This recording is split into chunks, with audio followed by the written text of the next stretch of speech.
ଧନଖର। ଭାରତର ଉପରାଷ୍ଟ୍ରପତି ଜଗଦୀପ ଧନଖର ରାଷ୍ଟ୍ରପତି ପଦରୁ ଇସ୍ତଫା ଦେଇଛନ୍ତି। ରାଷ୍ଟ୍ରପତି ଦ୍ରୌପଦୀ ମୁର୍ମୁଙ୍କୁ ଏକ ଚିଠି ଲେଖି ସେ ସ୍ୱାସ୍ଥ୍ୟଗତ କାରଣ ଦର୍ଶାଇ ସମ୍ବିଧାନର ଧାରା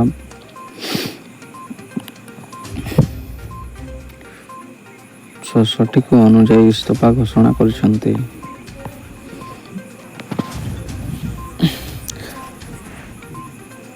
ଭାରତର ରାଷ୍ଟ୍ରପତି ଜଗଦୀପ ଧନଖର ଉପରାଷ୍ଟ୍ରପତି ପଦରୁ ଇସ୍ତଫା ଦେଇଛନ୍ତି। ରାଷ୍ଟ୍ରପତି ଦ୍ରୌପଦୀ ମୁର୍ମୁଙ୍କୁ ଚିଠି ଲେଖି ସ୍ୱାସ୍ଥ୍ୟଗତ କାରଣ ଦର୍ଶାଇ ସମ୍ବିଧାନରେ ଧାରା 66 ଅନୁଯାୟୀ ଇସ୍ତଫା ଘୋଷଣା କରିଛନ୍ତି। ପରେ ରାଜନୈତିକ ମହଲ ହଠାତ୍ ସରଗରମ ହୋଇଯାଇଛି।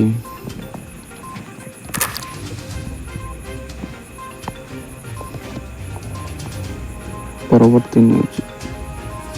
ପ୍ରେମ ବିବାହ କରୁଣ ପରିସ୍ଥିତି।